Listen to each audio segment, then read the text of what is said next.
கோவை மாநகராட்சியின் பட்ஜெட் காலி பெருங்காய டப்பாவுக்கு சமம் என விமர்சித்து அதிமுக உறுப்பினர்கள் வெளிநடப்பு செய்துள்ளனர்.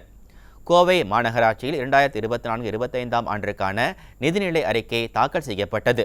பட்ஜெட் அறிக்கையின் அட்டைப்படத்தை மட்டும் புதிதாக மாற்றியிருப்பதாகவும் மக்கள் நலனுக்கான எந்த திட்டங்களும் இடம்பெறவில்லை எனவும் கூறி அதிமுக மாமன்ற உறுப்பினர்கள் பிரபாகரன், சார்மிளா, சந்திரசேகர், ரமேஷ் ஆகியோர் வெளிநடப்பு செய்தனர்.